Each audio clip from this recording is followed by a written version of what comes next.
하나님의 말씀 함께 보시겠습니다. 오늘 우리에게 주신 하나님의 말씀은 에베소서 5장 15절에서 21절 말씀입니다. 에베소서 5장 15절에서 21절 말씀을 저와 여러분이 한 절씩 교독하고 마지막 절은 함께 읽겠습니다. 그런즉 너희가 어떻게 행할지를 자세히 주의하여 지혜 없는 자같이 하지 말고 오직 지혜 있는 자같이 하여 그러므로 어리석은 자가 되지 말고 오직 주의 뜻이 무엇인가 이해하라.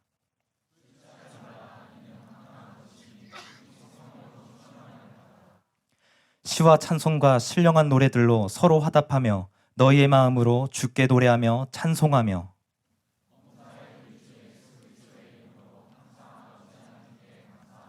함께 읽겠습니다. 그리스도를 경외함으로 피차 복종하라. 아멘. 이제 허다니 목사님께서 나오셔서 성령 충만 받은 사람의 4가지 특징, 이런 제목으로 하나님의 말씀 선포해 주시겠습니다. 지난주 우리 마음에 이제 다시 열정의 불을 지피는 시간을 저희가 가졌죠. 이사야 선지자처럼 청년의 열정으로 자원해서 하나님께 우리 자신을 다시 또 드리는 그런 귀한 시간을 가졌습니다. 하지만 저는 이 열정이 지난주에만 잠깐 반짝이는 열정이 아니길 바라고 있어요. 잠깐의 불꽃이 아니라 앞으로도 계속 활활 타오르게 되는 그런 큰 산불처럼 되기를 바라고 있습니다. 그래서 오늘은 그 불에 기름을 좀 붓기를 원합니다. 여러분, 불은 가만히 놔두면 꺼지기 마련이죠. 연료를 계속 부어야만 지속이 될 수 있는 것이에요. 그리고 이 불을 가장 밝게, 가장 크게 타오르게 할 수 있는 연료는 다름 아닌 우리 안에 내주하시는 성령님이신 줄로 믿으시기 바랍니다. 그래서 오늘은 성령 충만에 대해 이제 말씀을 나누기를 원합니다. 그냥 성령 받는 것에서 그치는 게 아니에요. 성령 충만입니다. 지난주에 그 제자들이 열정을 가질 수 있었던 이유 중 하나가 부활하신 예수님의 모습을 대면했고 보았기 때문이라고 말씀을 드렸습니다. 하지만 그것은 그들의 열정의 시작이었을 뿐이에요. 그 열정의 불꽃이 활활 타오르기까지는 그 보는 것만으로는 조금 부족했습니다. 그래서 제자들도 부활하신 예수님을 만난 다음에도 베드로와 제자들은 다시 원래 직장이었던 업으로 돌아갑니다. 다시 물고기 잡으러 바다로 나갔다고 요한복음 21장에 나와 있습니다. 아직 온전한 부르심 가운데로 들어가지 못한 것이에요. 그런데 이 모든 게 언제 바뀌죠, 여러분? 사도행전 2장 오순절 날 성령님이 강림하자 그 열정의 불꽃들이 이제는 무서운 불로 바뀌게 된 것입니다. 사도행전 2장 4절에 이렇게 써 있습니다. 그들이 다 성령의 충만함을 받고 성령의 말하게 하심을 따라 다른 언어들로 말하기를 시작하니라.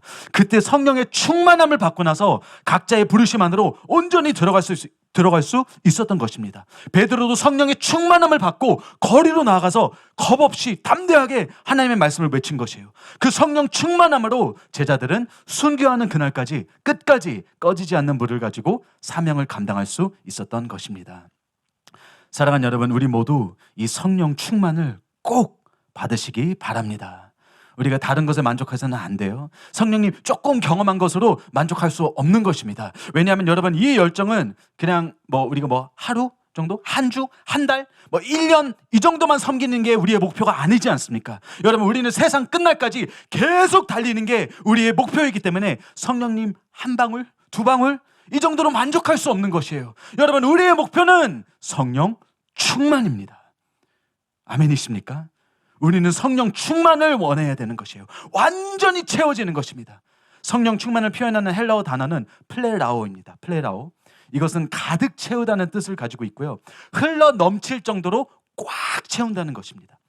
그래서 성령 충만이라는 지금 이 표현은 성령님이 내 깊숙한 곳까지 가득 채워서 이제는 내 안에서부터 흘러 넘치는 지금 그 상태를 말하고 있는 것이에요.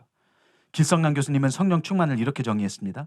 성령께서 성도 개인이나 교회 안에 충만히 임하여서 영향력을 행사하면서 다스리고 인도하시는 것을 의미한다. 그리고 이것은 그냥 단지 내 삶의 한 영역에서만 다스리는 게 아니죠. 내 삶 전체를 다 덮고 있는 것을 말하고 있는 것이 바로 성령 충만입니다.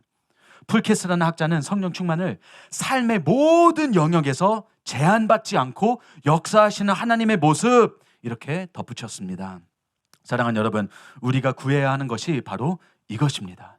그냥 은혜 받는 게 아니에요. 하나님은 그냥 살짝 경험하는 것이 아닙니다. 한 번 은혜 받고 한 번 눈물 좀 흘리고 우리가 원하는 건 이건 아니에요. 거룩의 영이신 성령님으로 충만하게 채워지는 것을 사모해야 될 줄로 여러분 믿으시기 바랍니다. 그래서 저는 이 성령 충만에 대한 구절들을 이제 쫙 다 찾아왔어요. 이제 어느 구절이 좋을까 이제 연구를 시작했습니다. 중요한 구절들이 참 많더라고요. 하지만 그 중에서도 이 성령 충만함을 받은 사람의 모습이 어떻게 생겼는지, 그리고 그 성령 충만 받은 사람은 공동체에서 어떻게 행하는지를 굉장히 구체적으로 보여주는 단락이 딱 하나 있었습니다. 그게 바로 오늘 본문 말씀입니다. 다른 중요한 구절들도 많아요. 또 성령 충만의 여러 가지 요소들을 다루는 다른 단락들도 많지만 우리가 시간 관계상 그걸 다 볼 수는 없습니다. 그래서 일단 오늘 본문 말씀에만 오늘 한번 집중해 보기를 원하는데요.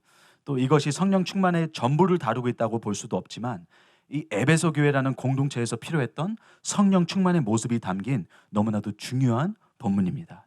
그렇기 때문에 이 말씀을 통해서 우리가 속한 공동체를 점검해 보는 시간을 좀 가졌으면 좋겠습니다. 내가 속해 있는 모임들의 성령님이 충만하신가? 그 공동체에 속해 있는 나는 과연 성령 충만한가를 우리 시간 각자 점검하면서 성령 충만함으로 한 발짝 더 나아가시는 그런 저와 여러분들이 되시기를 예수님의 이름으로 축복합니다.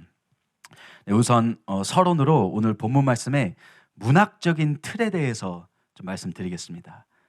이게 필요하거든요. 왜냐하면 이 본문을 해석하기 위해서는 필수적으로 우리가 지금 다뤄야 하는 몇 가지 요소들이 있습니다. 그래서 이걸 여러분에게 최대한 간단하게 설명드리기 위해서 PPT를 준비해 왔습니다. 자, 15절부터 18절까지 세 가지의 명령법이 나옵니다. 그런데 이 세 가지 명령법의 구조가 다 똑같아요. 이게 신기한 겁니다. 여러분 영어 공부하셨을 때, 자, 중학교 영어 시간 다시 한번 기억하십시오. Not A, 뭐죠? But B. 아이고, 네, 너무 잘하십니다. 네, 미국 가셔도 되겠어요. 네, Not A, but B. 이 문장 구조 여러분 잘 기억나실 겁니다. A가 아니고 바로 B다. 이제 이런 구조죠. 근데 이걸 이제 명령법으로 도입시키면 A를 하지 말고 바로 B를 해라. 이렇게 되는 것입니다. 근데 지금 보시다시피 이 15절에서 18절에 나오는 이 세 개의 명령법이 전부 다 이 똑같은 형식을 따르고 있는 것이에요. 이것을 우리는 신학적으로 평행법을 이룬다고 말하는데요. 이 평행법은 주로 연결된 메시지를 전달할 때 사용되고 있습니다. 지금 15절에서 18절에 지금 연결된 메시지가 뭔지 우리 이 시간 한번 구체적으로 살펴보겠습니다. 먼저 15절, 너희가 어떻게 행할지를 자세히 주의하여. 이 주의하여가 여기서 명령법이에요.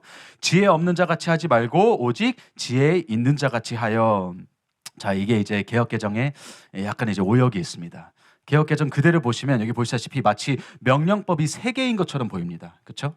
빨간색으로 표시된 글씨입니다. 자세히 주의해라. 지혜 없는 자 같이 하지 말라. 또 지혜 있는 자 같이 해라. 이렇게 세 개의 명령법이 있는 것처럼 보입니다. 하지만 여러분 이게 아니고요. 사실은 이 문장의 명령법은 하나입니다. 여기서 명령법은 단어는 그냥 자세히 주의하여 이 단어 하나예요. 그 뒤에 나오는 뭐 지혜 없는 자, 지혜 있는 자는 무엇을 주의할지 알려주는 수식 문장입니다. 즉 제가 이걸 조금 더 바꿔서 더 정확히 번역해 드리자면 너희는 자세히 주의해라. 이거예요. 자, 뭘 주의할까요? 지혜 없는 자 같이 행하는 것이 아니고, 자, 이게 not A예요. 아까 말씀드린 지혜 없는 자 같이 행하는 게 아니고 지혜 있는 자 같이 행하고 있는지를 but B, 이것을 주의하라는 것입니다. 여기까지 여러분 이해 잘 되셨나요? 네, 잘 따라오고 계시는 것 같아요. 감사합니다. 네. 그 다음이 이제 16절입니다. 자, 16절에 보시면 새로운 명령법이 나오는 것처럼 보입니다. 네. 세월을 아끼라. 이것도 오역입니다. 이것은 오역입니다. 개역개정 번역이 이 문단에서 사실 되게 안타까워요. 이 세월을 아끼라고 새로운 명령법처럼 보이지만 그게 아니라 어떻게 주의해야 하는지 알려주는 부사적 문장인 것입니다. 그러니까 한마디로 때가 악하기 때문에 세월을 아끼면서 자세히 주의하라고 말하고 있는 것입니다. 자, 그럼 다시 돌아오면 지금 15절과 16절은 지금 하나의 명령입니다. 여러분 보이시죠? 이게 이제 하나의 명령이고, 이제 여기의 포인트는 not A but B. 지혜 없는 자 같지 않고 지혜 있는 자 같이 되어야 하는 것을 주의하라고 지금 말하고 있는 것입니다. 자, 다음 구절로 넘어가겠습니다. 17절. 자, 여기도 지금 형태가 똑같아요. 그러므로 어리석은 자가 되지 말고, 이게 not A죠. not A. 오직 주의 뜻이 무언가를 이해하라. but B가 되겠습니다. 18절도 똑같습니다. 술 취하지 말라. 이게 not A입니다. 이는 방탕한 것이니, 이건 이제 not A를 수식하는 문장이죠. 하나로 묶겠습니다. 술 취하지 말라. 이는 방탕한 것이니 오직 성령으로 충만함을 받으라. 이게 이제 but B가 되겠습니다. 아직까지는 간단하죠. 네. 이 17절과 18절 둘 다 이제 개역개정에 보시다시피 오직이라는 단어가 있습니다. 이 오직이라는 단어는 성경에 없어요. 네. 오직 믿음이라는 것도 이 칼빈주의 신학자들이 번역가들이 이렇게 집어넣은 것처럼 여기도 마찬가지입니다. 사실은 여기에 오직이라는 단어가 원어에도 영어에도 없습니다. 헬라어 단어 여기 뭐가 나오냐면요, 알라가 나옵니다. 알라. 헬라어 알라는 그러나라는 뜻을 가진 접속사입니다. 영어로는 but 이렇게 번역할 수 있는 거죠. 그러니까 not A but B, 거기에서 나오는 그 but의 접속사가 바로 이 알라입니다. 근데 이제 이 번역가들이, 개역개정 번역가들이 이제 그 알라를 오직으로 번역한 것이에요. 이거는 오직이 아니거든요. 이 문장들의 A와 B를 정확히 대조시킨다고 봐야 하는 게 맞습니다. 그래서 A를 하지 말고 B를 해라. 이제 그 대조를 강조하기 위해서 이제 번역가들이 오직이라는 말을 넣은 것 같은데요. 뭐 뉘앙스는 괜찮지만 엄밀히 말하자면 오역입니다. 자, 그런데 지금 이 세 가지 명령법 구조가 결국 다 같은 말을 하고 있는 것이에요. 세 개의 명령 문장이 나오는데 결국 하나의 흐름에서 말하고 있습니다. 이게 지금 갈수록 더 구체화될 뿐이에요. 먼저 뭐죠? 지혜 있는 자같이 하지 말고 지혜 있는 자같이 하고, 그러므로 어리석은 자가 되지 말고 주의 뜻이 무엇인지를 이해하라고 합니다. 그 다음에 정확히 이게 그 다음에 핵심 포인트가 맨 마지막에 나오는 거예요. 술 취하지 말고 성령으로 충만함을 받아라.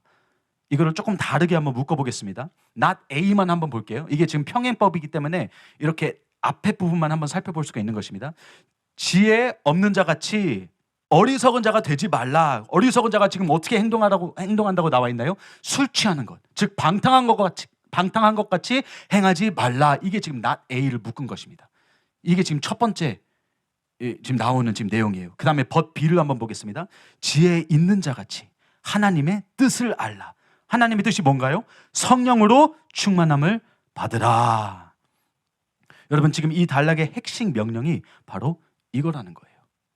성령 충만함을 받아라. 지금 15절에서 18절까지의 지금 세 가지 명령은 결국 다 이 말을 하기 위함이라는 것입니다. 이게 핵심이에요. 성령 충만이 지금 이 단락의 핵심인 것입니다. 그런데 본문은 이제 여기서 끝나지 않습니다. 여기부터가 이제 중요한 것이에요. 그 다음에 19절에서 21절까지 5개의 분사가 나옵니다. 분사. 우리 개역개정을 보시면 그냥 5개의 새로운 명령이 나오는 것처럼 보입니다. 그렇죠? 화답하여, 노래하며, 찬송하며, 감사하며, 복종하라. 5개의 새로운 명령이 나오는 것처럼 보입니다. 이것도 역시 오역입니다. 굉장히 잘못된 오역이에요. 왜냐하면 원어와 문법을 살펴보면 이게 지금 명령법이 아니라 분사로 나와 있다는 것을 우리는 볼 수 있습니다. 그러니까 지금 이 단락에서는 사실 명령이 3개밖에 없는 것이에요. 지금 이게 왜 중요하냐면 이대로 개역개정만 읽으면 여기에 명령법이 8개가 쭉 나와 있는 것처럼 보이거든요. 근데 바울 서신서를 보면 이런 경우가 굉장히 많습니다. 바울 서신서 끝부분에는 바울이 항상 권면하는 장이 나오죠. 우리 뭐 성도들 보고 이제 어떻게 살아야 되는지, 이렇게 하고 이렇게 하고 이렇게 하고 이렇게 해라. 여러 가지 명령법들이 나옵니다. 우린 그걸 하나하나씩 다 해야 되는 것이에요. 근데 여기서는 지금 그런 의미에서 바울이 8가지 명령법을 알려준 게 아니라는 것입니다. 지금 그게 아닌 거예요. 사실상 여기에 나오는 명령은 3개밖에 안 돼요. 방금 살펴본 거 3개. 그리고 좀 전에 살펴봤듯이 사실은 그 3개의 명령이 하나의 명령을 강조하는 것입니다. 바로 성령 충만을 받으라는 것.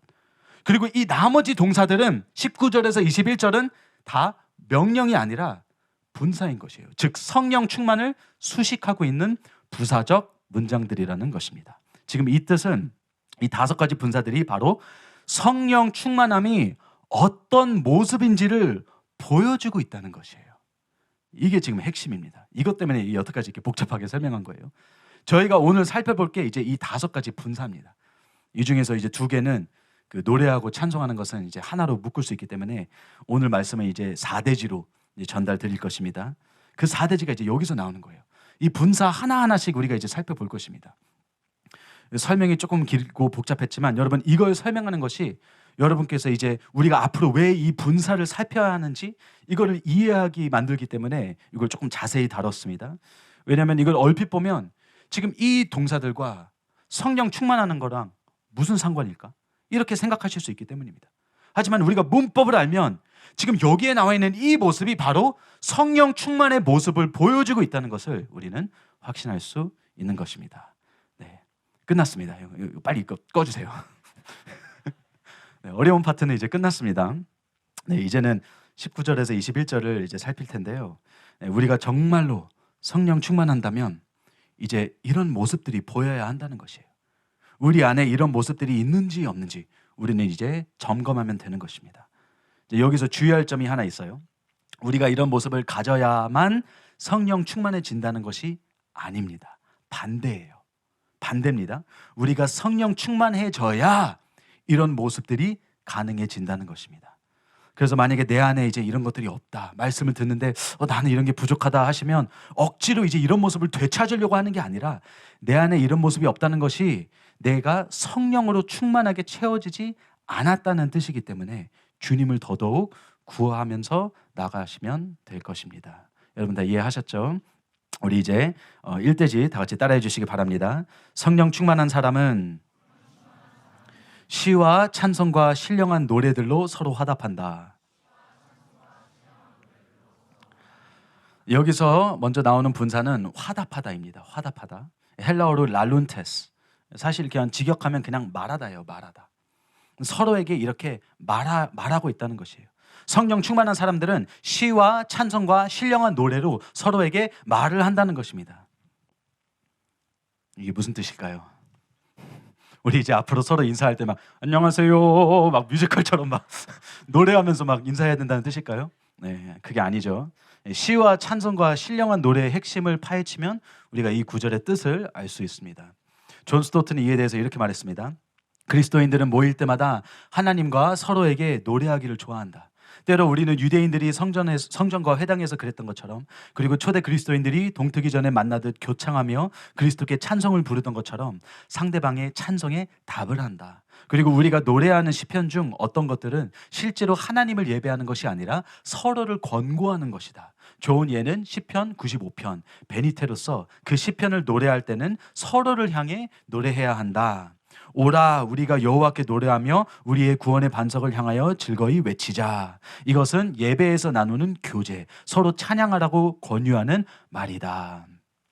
여러분 이해가 되시죠? 성도와 성도의 교제를 지금 말하고 있는 것입니다. 서로 덕을 세우고 권유하는 것을 얘기하는 것입니다. 또 길성남 교수님도 이렇게 말했습니다. 그런 노래들은 신앙 고백의 성격을 지니고 있으며 동시에 신학적인 내용으로 가득 차 있기 때문이다. 이 본문에서 사도 바울은 그리스도에 관한 메시지를 담은 성령으로 감동된 노래들을 교창하면서 성도들이 서로 가르치고 권면하는 초기 그리스도 교회의 관례를 마음에 두고 있는 것이다.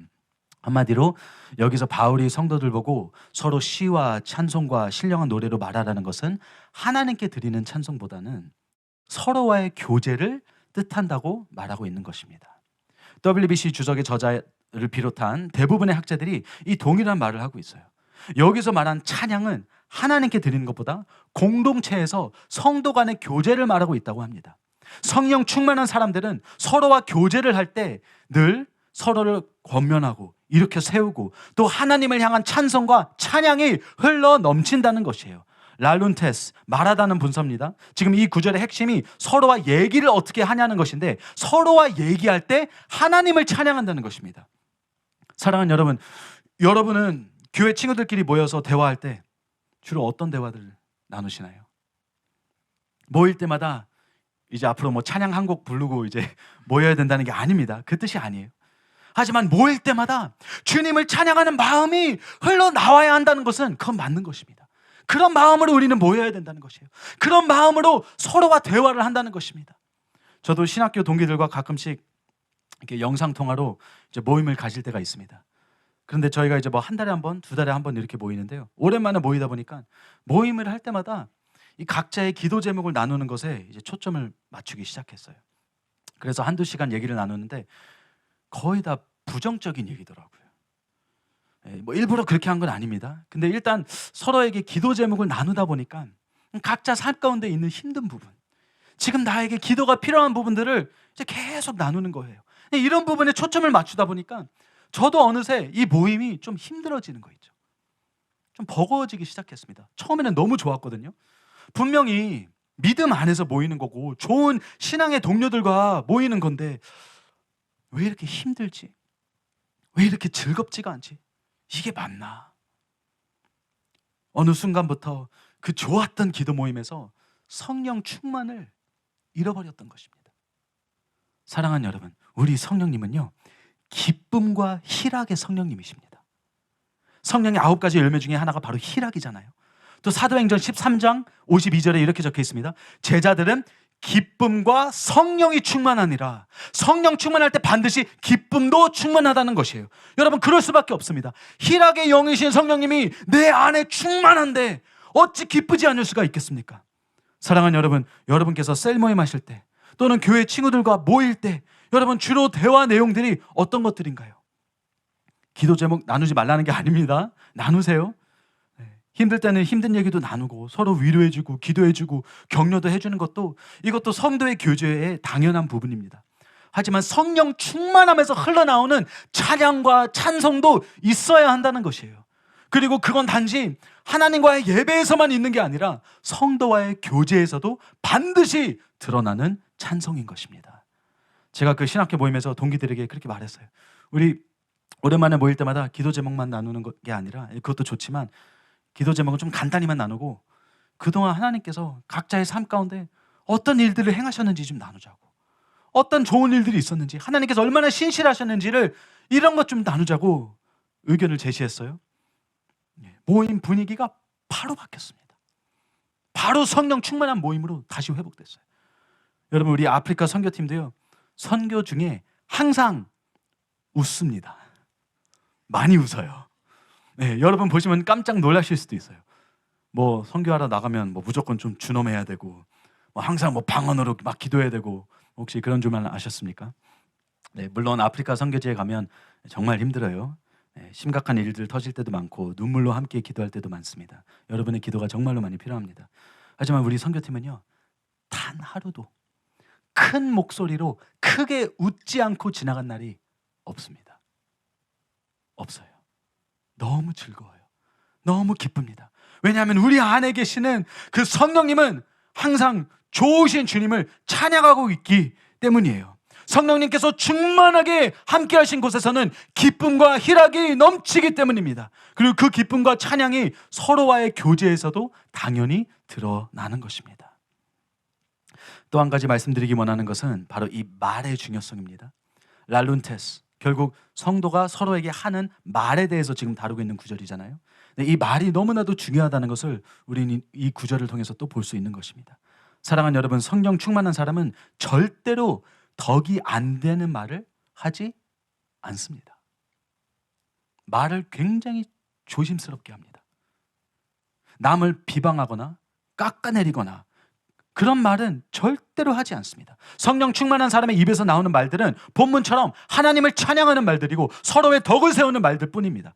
물론 지적하는 쓴소리가 나올지라도 결국 덕을 세우기 위한 말일 뿐이지 깎아내리는 말이 아닌 거예요. 여러분, 이것은 성경 다른 구절들과도 완벽한 조화를 이룹니다. 에베소서 4장 29절과 30절인데요. 무릇 더러운 말은 너희 입 밖으로 내지 말고 오직 덕을 세우는 데 소용되는 대로 선한 말을 하여 듣는 자들에게 은혜를 끼치게 하라. 하나님의 성령을 근심하게 하지 말라. 그 안에서 너희가 구원의 날까지 인치심을 받았느니라. 성령님을 근심하게 하지 말라고 바울은 말하고 있어요. 근데 그 근심의 원인이 뭔가요? 더러운 말입니다. 덕을 세우지 않고 깎아내리는, 성도를 비방하는 말입니다. 사랑하는 여러분, 성령님을 근심케 하는 것은 뭐 여러 가지 행동들이 있죠. 당연히 거룩한 영이신 성령님이시기 때문에 죄악을 미워하고요. 하지만 그 중에서도 바울은 지금 특히 에베소서 4장에서 말을 조심하라고 말을 강조하고 있습니다. 이것이 너무나도 많은 성도들이 참 안타깝게도 가볍게 여기지만 사실상 성령님을 심각하게 근심시키는 문제라는 것이에요. 여러분, 성령님을 충만하게 받고 채워지는 것만큼 중요한 것이 그 성령 충만을 유지하는 것입니다. 성령님을 유지하지 못한다면 그건 뭐 밑빠진 독이나 마찬가지입니다. 아무리 성령님으로 채용받으면 뭐예요? 다 빠져나가는데요. 근데 실제로 그런 신자들이 안타깝게도 참 많은 것 같습니다. 뭐 교회는 열심히 다녀요. 말씀 열심히 듣습니다. 열심히 회개하고 열심히 기도하고 열심히 은혜 받아요. 그런데 집에 가서 그 은혜를 다 잃어버립니다. 어떻게 해요? 말로요. 말을 너무 함부로 해요. 저희 교회에서도 이제 특별 기도를 하면 이제 한 타임을 이제 끝날 때마다 우리 사사모 교육자분들께서 이제 안녕히 가시라고 양방향 출처 안내 이제 하시면서 또 한 가지 말씀 더 하시잖아요. 여러분 뭔지 아십니까? 네. 조용히 가시라고. 이건 물론 우리 주민들에게 피해가 안 가기 위한 것도 있지만 입을 함부로 열었다가 은혜 받은 것을 놓쳐버릴 수 있기 때문입니다. 여러분 수련회 다녀와서 은혜 충만한데 그 은혜를 한 방에 날려버리는 게 보통 뭐죠? 집에 왔는데 나는 은혜 받았어요. 그렇죠? 나는 변화됐어요. 가족은 수련회 참석 안 했잖아요. 가족은 변화되지 않았습니다. 가족은 그대로입니다. 그 그대로인 가족이 이제 나한테 똑같이 공격을 하는 거예요. 그럼 그때 내가 가족한테 딱 심하게 한마디 하는데 그 심한 말이 내가 받은 은혜를 소멸시킵니다. 여러분도 이런 것 자주 경험하지 않으셨습니까? 사랑하는 여러분, 우리의 말이 너무나도 중요한 것이에요. 그래서 바울이 여기서 다루는 성령 충만한 사람의 첫 번째 특징은 말을 조심히 하는 사람인 것입니다. 서로에게 말을 할 때 덕이 되는 말을 하는 사람이에요. 하나님을 찬양하는 말을 하는 사람입니다. 기쁨과 희락을 담은 말을 하는 사람이라고 바울은 굉장히 명백하게 알려주고 있습니다. 저와 여러분도 이렇게 말하는 사람들이 되시기를 바랍니다. 함께 모일 때 물론 힘든 얘기도 나누지만 힘든 것이 주된 대화가 아니라 하나님의 선하심, 하나님의 신실하심, 하나님께서 행하시는 그 놀라운 일들이 여러분의 주된 대화거리가 되시기를 바랍니다. 그래서 우리의 교제를 통해서 하나님께서 영광을 받으시는 그 아름다운 말로 서로의 덕을 세우는 그런 아름다운 성령 충만한 모임들이 되시기를 예수님의 이름으로 축복합니다. 이대지 다 같이 따라해 주시기 바랍니다. 성령 충만한 사람은 마음으로 주께 노래하며 찬송한다. 19절 후반부입니다. 너희의 마음으로 주께 노래하며 찬송하며. 1대지와 겹치는 부분이 많아서 간단하게 설명드리기 원합니다. 19절 초반부와 이게 지금 연결돼서 말하고 있습니다. 거기서 말한 시와 찬송과 신령한 노래들을 가지고 이번에는 성도들이 서로에게 하는 말이 아니라 이번에는 하나님께 드리는 참된 예배를 말하고 있는 것이죠. 성령 충만한 사람은 하나님을 노래하며 찬양한다는 것입니다. 이 찬양이 항상 터져 나온다는 것이에요. 그럴 수밖에 없습니다. 성령 충만한 사람이잖아요. 여러분 은혜 받은 사람이 아닙니다. 은혜 조금 받은 사람이 아니라 성령님이 그 안에 그 삶에 충만한 사람은 하나님을 경배하는 것에 열정을 쏟는 사람일 것입니다. 사도행전 16장 24절과 25절 말씀입니다. 그가 이러한 명령을 받아 그들을 깊은 옥에 가두고 그 발을 착고에 든든히 채웠더니, 지금 바울 얘기죠. 바울이 지금 옥에 가둬진 것입니다. 25절 한밤중에 바울과 실라가 기도하고 하나님을 찬송하며 죄수들이 듣더라. 성령 충만했던 바울은 실라와 함께 지금 옥에 갇혀 있을 때도 뭘 했나요? 주님을 찬양했습니다. 주님을 찬양하는 것을 멈출 수 없었던 것이에요. 어떤 상황이 있을지라도 하나님을 찬송하고 찬양하는 것은 그 안에서부터 흘러나왔던 것입니다.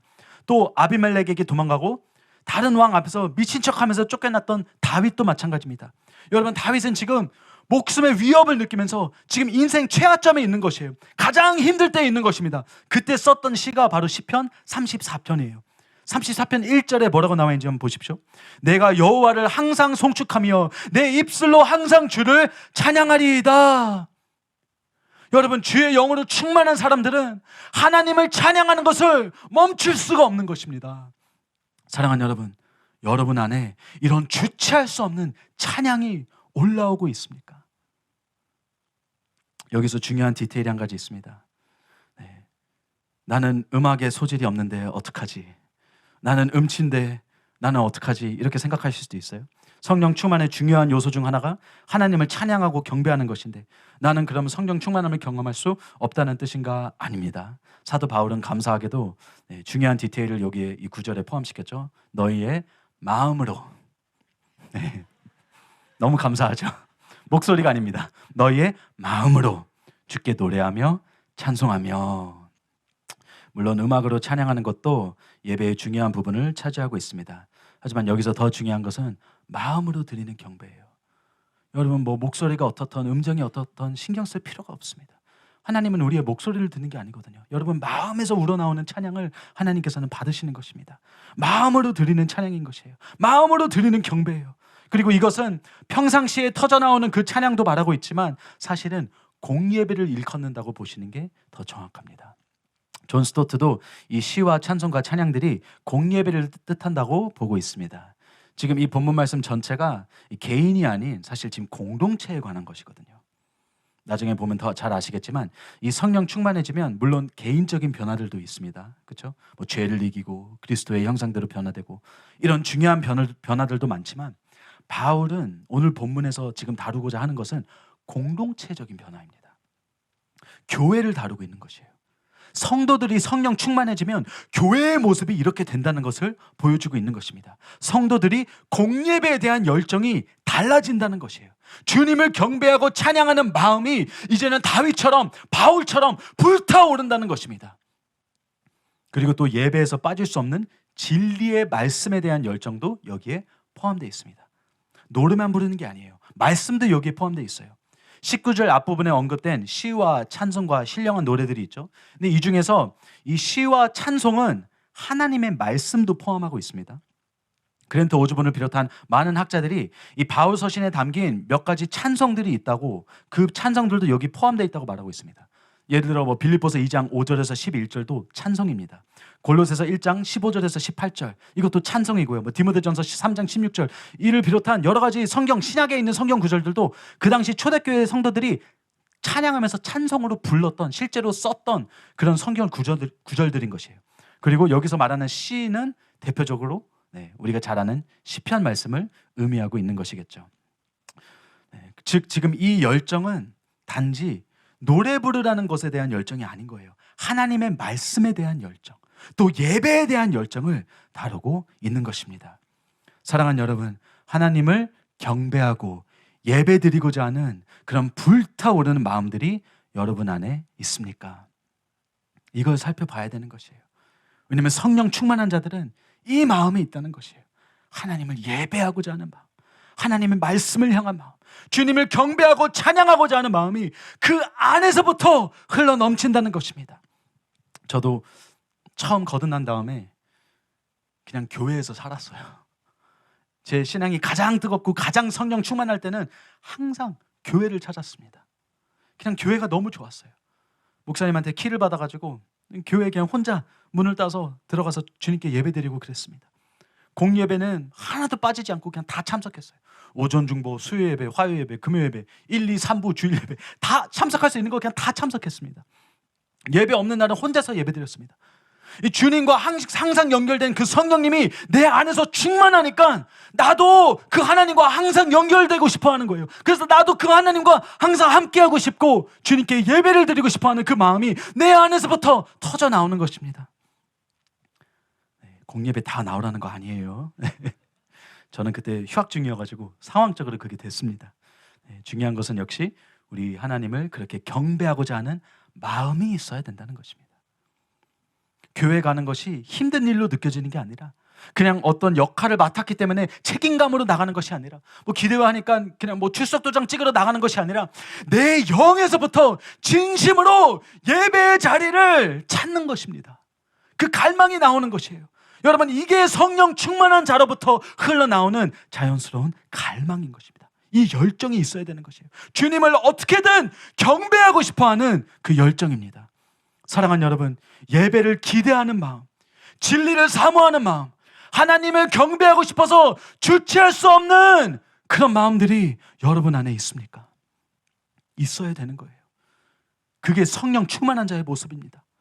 여러분, 혹시라도 여러분 안에 그런 마음들이 사라지셨다면 혹은 줄어들었다면 여러분 오늘 이 시간 다시 성령님으로 충만하게 채워지시길 바랍니다. 그 마음을 오늘 이 시간 꼭 회복하시기 바랍니다. 방법은 그거밖에 없어요. 성령님으로 충만하게 채워지는 것밖에 없어요. 그게 방법이거든요. 성령님으로 다시 충만하게 채워주셔서 하나님을 경배하고자 하는 그 마음들을 꼭 회복하시기 바랍니다. 그래서 우리 모두 성령 충만한 모습으로 주님께 향기로운 제사가 되는 찬양과 경배를 올려드리는 그런 저와 여러분들이 되시기를 예수님의 이름으로 축복합니다. 3대지 다 같이 따라해 주시기 바랍니다. 성령 충만한 사람은 범사에 항상 감사한다. 에베소서 5장 20절이죠. 범사에 우리 주 예수 그리스도의 이름으로 항상 아버지 하나님께 감사하며. 이것도 사실 1대지와 2대지와 비슷하고 좀 겹치는 게 많아요. 이게 연결되는 게 많을 수밖에 없는 게 이게 사실 그냥 한 문장입니다. 본문 말씀 18절에서 21절이 그냥 한 문장이에요. 저희가 지금 이걸 성경을 주해하는 목적으로 한 구절씩 한 단어씩 이렇게 다루고 있지만 사실은 그냥 다 연결된 메시지를 보는 것이 맞습니다. 자, 세 번째 분사는 감사하며입니다. 성령 충만한 사람의 세 번째 모습인 것이죠. 감사한 것입니다. 그것도 범사에 감사한 것이에요. 모든 것에. 그리고 항상, 참 어려워요. 그렇죠? 항상 범사에 감사하는 것이 바로 성령 충만한 사람의 모습이라고 나와 있습니다. 여러분, 이것은요 다른 방법으로는 불가능합니다. 성령 충만해야만 가능한 태도입니다. 바울은 데살로니가전서 5장에서도 범사에 감사하라고 말하고 있죠. 또 바울의 그 모든 서신에 항상 주님께 감사드리는 말씀이 항상 포함되어 있습니다. 바울이 옥에서도 찬양할 수 있었던 것도 이 감사와 연결이 된 것입니다. 다윗도 또 다른 시편에서 그의 찬송과 감사를 연결시켰어요. 시편 30편 12절 이는 잠잠하지 아니하고 내 영광으로 주를 찬송하게 하심이니 여호와 나의 하나님이여 내가 주께 영원히 감사하리이다. 감사하니까 찬양한 것이에요. 주님께 감사하는 마음이 있으니까 시도 때도 없이 찬양과 찬송이 계속 흘러나오는 것입니다. 사도 바울은 우리가 정확히 무엇 때문에 감사해야 할 것인지 오늘 본문 말씀에 정확히 말해주고 있습니다. 20절에 이렇게 써있죠. 범사에 우리 주 예수 그리스도의 이름으로 항상 아버지 하나님께 감사하며. 예수님 때문에 감사한 거예요. 성령 충만한 사람은 세상 기준으로 삶을 바라보는 게 아니라 이제는 하나님의 시각으로 보고 있잖아요. 그 안에 계시는 성령님의 시각으로 이제 영적 실상을 보고 있는 것이기 때문에 세상 상황이 아무리 참혹하고 아무리 험난해도 예수 그리스도로 인한 구원의 실상을 놓치지 않는 것입니다. 이게 차이예요. 예수님께서 행하신 일을 끝까지 볼 수 있는 것이에요. 그게 성령 충만한 사람의 모습입니다. 구원의 감격을 놓치지 않는 것입니다. 그런 영적 실상 가운데 계속 살고 있으니까 범사에 감사할 수 있는 것이에요. 상황과 상관없이 하나님께 전적인 신뢰를 맡기며 모든 상황에서 감사할 수 있는 것입니다.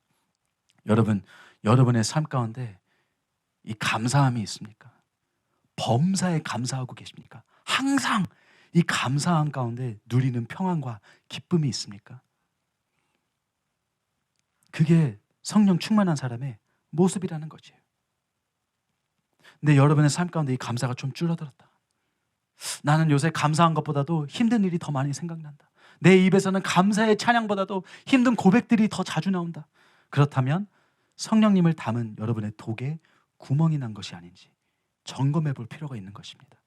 왜냐하면 성령 충만한 사람은 범사에 감사할 수 있는 사람이기 때문입니다.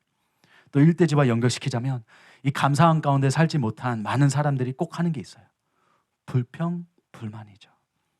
우리는 말을 조심해야 되는데 불평, 불만을 입에 달고 사는 사람들이 있습니다. 근데 이게 너무 안타까운 게요. 이게 악순환을 일으키는 것이거든요. 덕이 되는 말을 못하는 지금 이분들은 결국 성령 충만을 받지 못한 사람들이라는 것이고, 성령 충만을 받지 못한 사람들은 결코 범사에 감사함을 느낄 수 없는 사람들인 것입니다. 그러니까 지금 그 참혹한 세상 속에서 맨날 치여서 사는 것이에요. 맨날 인생이 힘듭니다. 모든 게 힘든 것이에요. 참으로 고통스럽고 너무나도 안쓰러운 삶입니다. 하지만 성령 충만한 사람은 다릅니다. 똑같은 힘든 상황 가운데 놓여 있을지라도 보는 게 달라요. 내주하시는 성령의 시선으로 바라보고 있기 때문에 감사함을 잃지 않습니다. 그래서 말도 불평, 불만이 아니라 감사함으로 찬양과 찬송을 주님께 올려드리는 것이에요. 그런데 여러분, 엄청난 것은요, 그렇게 믿음과 경배의 삶을 살다 보면 그 사람의 상황도 환경도 거기에 맞게 변화된다는 것입니다. 악순환이 아니라 선순환이 되는 것이에요. 사랑하는 여러분, 여러분은 범사에 감사하면서 살고 계십니까? 아니면 삶의 여러 가지 어려움으로 인해서 마음에 그런 짐들에 눌려 계십니까? 만약에 후자라면 성령님을 더 구하시기 바랍니다. 방법은 성령 충만이에요. 방법은 상황이 바뀌는 게 아니라 방법은 성령님이 내 안에서 충만하게 임하시는 것입니다. 내 안에 성령님이 충만하지 않으시기 때문에 지금 내 시야가 아직 너무나도 세상적으로 보고 있기 때문이에요. 그래서 힘든 것이에요. 여러분, 성령님이 내 안에 오셔서 예수 그리스도로 말미암아 내가 얻은 것이 무엇인지, 이게 얼마나 그것인지 그 감사함에 눈을 떠야 되는 것입니다. 나를 지키시고 나를 위하시는 하나님 아버지의 사랑에 우리가 이제 눈을 떠야 되는 것이에요. 어떻게 해요? 성령 충만함을 받음으로써요. 성령 충만한 사람이 되면 우리는 범사에 항상 감사할 수 있는 사람이 되는 것입니다. 범사에 감사한 사람이 된다는 것은요, 여러분, 엄청난 축복이자 혜택인 줄로 믿으시기 바랍니다. 왜냐하면요, 그 뜻은요, 내 안에 평강을 이제 아무도 빼줄 수 없다는 뜻이거든요. 그거예요.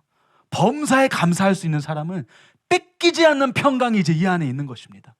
폭풍이 몰아쳐도, 옥에 갇혀도, 집안이 망해도, 시험을 망쳐도, 면접에서 떨어져도, 물론 힘들 수는 있죠. 힘은 들 겁니다. 하지만 내 안에 변치 않는 평강이 있는 것이에요. 예수 그리스도를 아는 것에서 흘러나오는 평강이 있는 것입니다. 그래서 평강의 영이신 성령님으로 충만한 사람은 범사에 항상 감사할 수 있는 것입니다. 상황에 따르는 조건적인 행복과 평강이 아닌 거예요. 여러분, 우리 안에서 흘러나오는 무조건적인 기쁨과 평강인 것입니다. 여러분, 이게 얼마나 위대한 건지 아십니까? 그래서 이런 사람들은요, 안정감이 있는 것이에요. 큰 기복이 없어요. 멘탈이 강하다고 하잖아요. 그럴 수밖에 없어요. 이런 사람들은요, 여러분, 상황에 치여서 막 흔들리는 게 아니라 상황이 뭐 좋으면 기분 좋고 상황이 나빠지면 우울해지고 그렇게 막 흔들리는 것이 아니라 내 안에 계시는 성령님으로 말미암아 항상 기쁨 가운데, 평강 가운데 지낼 수 있는 것입니다. 사랑하는 여러분, 우리 오늘 꼭 성령 충만해지시기를 바랍니다. 그래서 우리 안에 계시는 이 성령님과 함께 범사에 감사할 수 있는 그런 저와 여러분들이 되시기를 예수님의 이름으로 축복합니다. 마지막으로 네 번째 따라해 주시기 바랍니다. 성령 충만한 사람은 그리스도를 경외함으로 피차 복종한다. 에베소서 5장 21절이죠. 그리스도를 경외함으로 피차 복종하라. 자, 이 부분도 이제 오역입니다. 복종하라가 아니죠. 명령하는 게 아니라 충만해지면 피차 복종하게 된다는 것입니다. 지금 이 구절은 성도 간의 연합을 다루고 있습니다.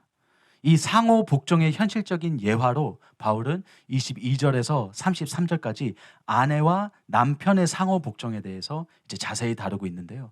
비록 새로운 문단이지만 결국 이 21절의 주제를 그대로 이어받은 것이에요. 즉, 성령 충만한 자는 서로에게 복종하면서 사이좋게 지낼 수 있다는 것입니다. 그리고 그 예로 아내와 남편을 든 것이에요. 여러분, 이것도 역시 공동체 생활을 말하고 있습니다. 일대지처럼 지금 성도와 성도 간의 지금 관계를 알려주고 있는 것인데, 성령 충만한 사람은 겸손하신 하나님의 성품을 입어서 서로를 섬기는 역할로 복종할 수 있다는 것입니다.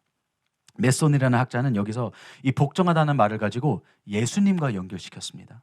우리 모두를 섬기기 위해 종의 형태를 입으신 예수님의 모습과 연결시키면서 우리 안에 성령이 거하신다는 것은 우리 또한 하나님의 이런 겸손한 모습을 본받아 겸손히 숙여서 서로를 섬겨야 된다는 것을 의미한다고 말합니다.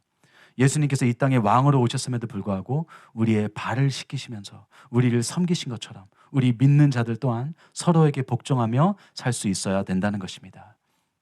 그런데 이게 성령 충만해질 때 가능해진다는 것이에요. 예전에 그 청년부 수련회 때 제가 삼위일체 하나님처럼 우리도 서로와 하나하나가 되어야 된다는 그런 말씀을 전한 적이 있습니다. 그때 말씀 중에 이제 그런 말을 했던 게 기억이 나는데요. 우리가 모두 점점 예수님의 형상을 입는다면, 우리가 먼저 예수님과 연합을 하면 서로와의 연합이 더 쉬워진다. 그런 말을 한 기억이 납니다. 왜냐하면 지금 사람과 사람이 연합하는 건 힘들잖아요. 그렇죠? 죄성 가득하고 이 뾰족한 이 죄인과 죄인이랑 연합하려면 문제들이 많습니다. 근데 그게 아니라 내 안에 계시는 예수님과 지금 저분 안에 계시는 예수님이 연합을 하게 된다면 그건 너무나도 자연스러운 것이기 때문입니다. 마찬가지로 우리가 성령 충만해지면 내 안에 있는 성령님과 지금 저분 안에 있는 성령님이 연합하기가 너무나도 쉬워지는 것이에요. 그래서 바울도 그리스도를 경외함으로 피차 복종하라고 말하고 있습니다. 저분 안에 있는 예수님을 보는 것이에요.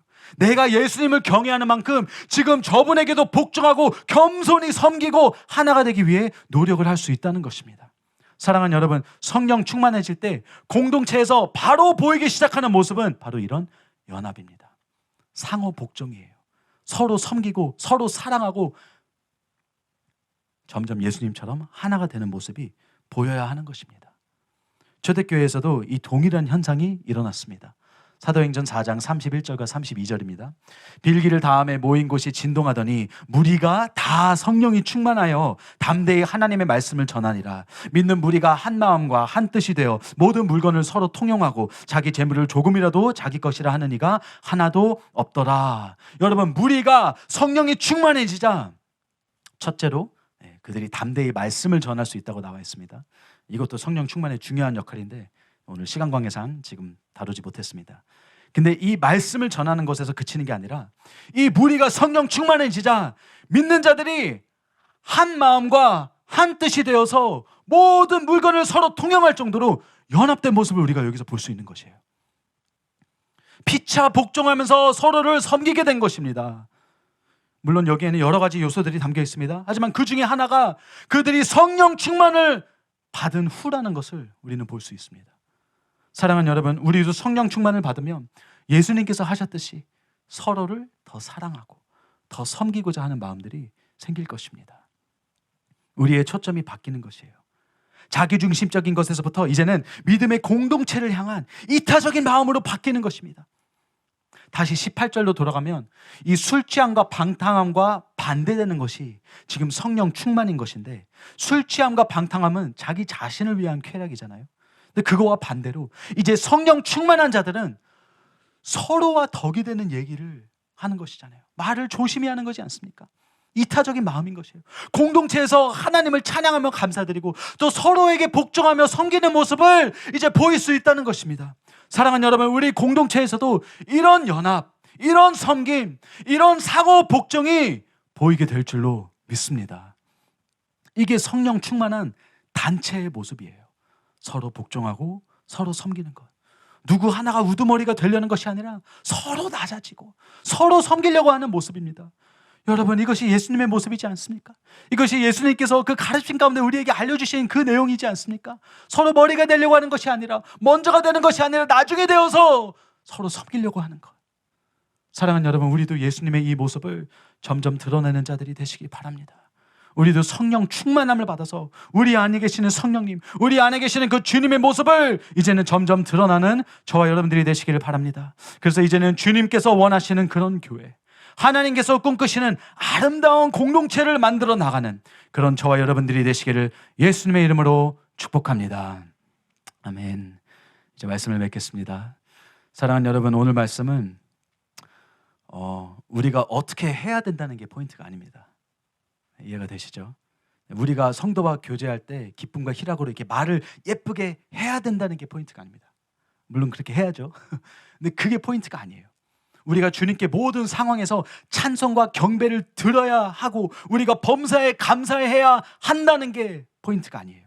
우리가 서로 상호 복종하면서 하나가 되어야 한다는 게 포인트가 아닙니다. 성령 충만해지면 그게 된다는 것입니다. 이게 포인트예요. 즉, 오늘의 말씀은 우리가 이 말씀의 거울 앞에 서서 내가 속해 있는 공동체에 이런 모습들이 없었다면, 내 삶에 이런 모습들이 부족했다면 나는 생각보다 성령 충만한 게 아니었구나, 이걸 깨달아야 되는 것입니다. 여러분, 우리는 대부분 잘하고 있다고 생각하죠. 충분히 체험받는다고 생각합니다. 충분히 충만하다고 생각합니다. 충분히 나는 교회 다니면서 기도도 열심히 하고 말씀도 열심히 들으면서 이 정도면 성령 충만한 것이지, 뭐 큰 죄를 짓는 것도 아니고 뭐 큰 문제를 일으키는 것도 아닌데 이 정도면 괜찮겠지, 이렇게 생각하기가 너무 쉬워요. 여러분, 오늘 이 말씀의 기준 앞에 섰을 때 여러분은 어떠십니까? 여러분 안에 이런 모습들이 다 있습니까? 서로를 향할 때 그렇게 말을 조심히 하나님을 찬양하면서 그런 교제를 나누십니까? 여러분 하나님을 향한 마음이 여러분 안에서 흘러 넘칠 때까지 그 찬송이 여러분 안에서 우러러 나오십니까? 여러분 범사에 감사하고 계십니까? 서로에게 복종하면서 살고 계십니까? 내 안에 이런 모습들이 부족하다는 것은 내가 아직 충분히 성령 충만하지 않다는 뜻입니다. 사랑하는 여러분, 성령 충만도 정도가 있는 것이에요. 거듭난 신자라면 우리 모두 안에 당연히 성령님이 내주하십니다. 그러나 그 성령님이 나를 얼마나 채우고 계시냐는 거예요. 그게 강점입니다. 이 충만의 정도가 있기 때문에 우리가 오늘 다룬 지금 이런 모습들이 우리 안에 얼마나 이루어지고 있냐는 것을 그걸 점검해야 되는 것이에요. 물론 이 모든 분야를 완벽하게 이룰 수는 없어도 성령 충만하면 할수록 이런 모습들이 더 강하게 나타나야 한다는 것입니다. 여러분, 앞서 말씀드렸듯이 우리가 원하는 것은 그냥 성령님 조금 경험하는 것이 아니에요. 그렇죠?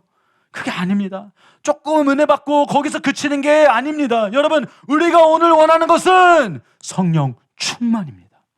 성령 충만을 원하는 것이에요. 여러분, 영적 목표를 좀 높게 삼으시기 바랍니다. 아유, 이 정도면 됐겠지, 이 정도면 충분하지. 아니요, 여러분, 성령님으로 충만케 되는 것을 진심으로 사모하시기 바랍니다. 여러분, 하나님의 영으로 완전히 채워지는 것을 사모하시기 바랍니다. 조금 채워지는 게 아니에요. 여러분, 가득 차는 것입니다. 저는요, 하나님께서 제 삶에 어느 일부에만 임하는 것 원치 않습니다. 단지 그냥 내 신앙생활 가운데만 임하는 것을 원치 않아요. 여러분, 저는요, 하나님께서 내 가족, 내 관계, 직장, 사업, 학업, 내 삶의 모든 분야에 제발 좀 임해 주셨으면 좋겠어요. 여러분, 그게 제 소원이에요. 내 삶의 모든 분야에 임하시는 것. 여러분, 그게 성령 충만인 걸로 믿으시기 바랍니다. 그게 성령 충만인 것이에요.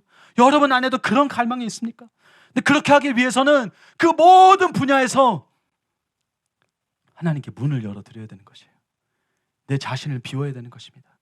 내 뜻대로 행했던 그 분야들을 이제는 하나님의 뜻대로 하겠다고 고백하고 드리는 것이에요. 내 자신을 비우고 그 자리에 하나님이 임하기를, 성령님이 임하시기를 구하는 것입니다. 여러분, 우리는 하나님의 거룩한 성전이라고 성경이 말하고 있죠. 성령님이 우리 안에 거하신다고 말하고 있습니다. 그처럼 우리 이 집을 깨끗이 치워야 되는 것이에요. 내 삶의 더러운 부분들을 치우고 그곳에 하나님을 모셔야 되는 것입니다.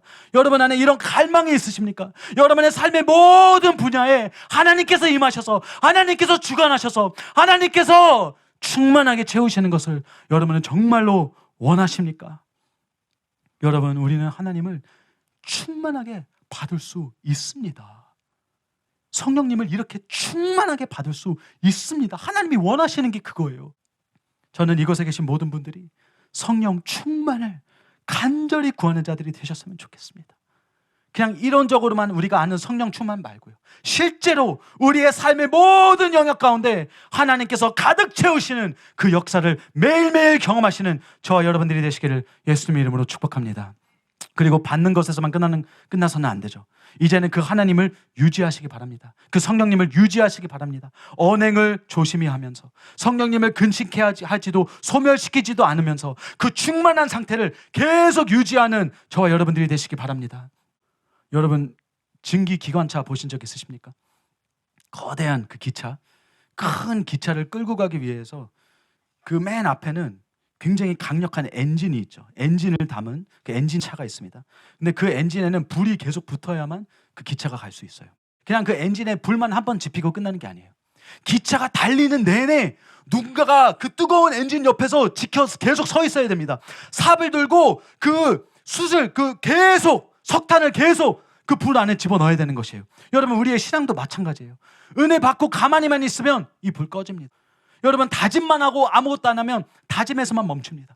여러분, 우리가 받은 은혜로 이 불을 계속 유지시키려면 연료를 계속 더해야 되는 것이에요.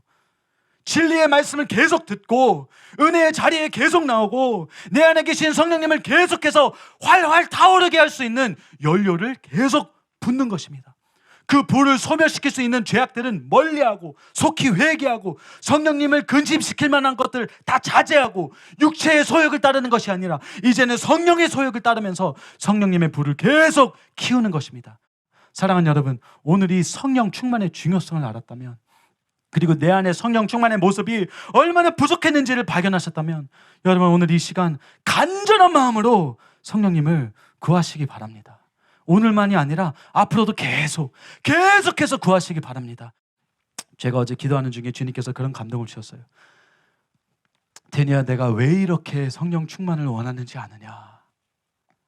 나는 네가 성령으로 정말로 충만해지기를 원하는데 왜 그런 줄 아느냐? 네가 충만함을 받아야 그런 모습들을 보일 수 있어서가 아니다.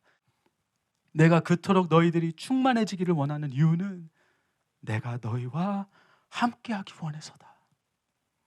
내가 너희와 함께하기를 너무나도 간절히 원한다.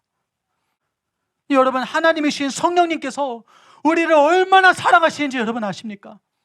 아버지의 사랑만 있는 거 아니에요. 신랑이신 예수님의 사랑만 있는 것이 아닙니다. 성령님의 사랑도 있는 것이에요. 여러분, 성령님이 여러분을 얼마나 사랑하시는지 아십니까? 우리를 돕고자 우리와 함께 하시기를 원하셔서 우리 안에 임하시는 것입니다. 사랑하는 여러분, 하나님은 우리가 이 성령님으로, 하나님 당신으로 충만해지기를 원하십니다. 왜냐하면 이로써 우리와 함께 하기를 원하시기 때문이에요. 우리와 모든 순간을 함께 동행하기를 원하시고, 함께 그 힘든 순간에는 우리를 위로해 주시는 위로자가 되어주시고, 약할 때는 우리에게 힘 주시는 보혜사가 되어주시고, 기쁠 때는 우리와 함께 즐거이 웃으시는, 우리 안에 내주하시는 그런 성령님이십니다. 사랑하는 여러분, 우리는 여러 가지 이유로 성령 충만이 필요하죠. 오늘 나눈 내용처럼 서로와의 교제에서도 필요하고, 합당한 예배에서도 필요하고, 합당한 공동체가 되기 위해서도 필요하고, 죄를 이기기 위해서도, 예수님 형상대로 변화되기 위해서도, 은사를 행하기 위해서도 여러 가지 이유로 우리는 성령 충만이 필요합니다. 하지만 하나님께서 그 성령 충만을 통해 궁극적으로 우리와 함께 동행하기를 원하신다는 것을 절대로 잊지 마시기 바랍니다. 우리를 먼저 사랑하신 그 하나님을 사랑하고 그 하나님을 갈망하는 마음으로 여러분, 성령님을 이 시간 간절히 구하시기 바랍니다. 우리에게 너무나도 필요한, 우리를 너무나도 사랑하시는 그 성령님을 오늘 꼭 만나시기 바랍니다. 만나는 것만이 아니라 그 성령님으로 가득 채워지시기 바랍니다. 충만해지시는 저와 여러분들이 되시기를 예수님의 이름으로 축복합니다.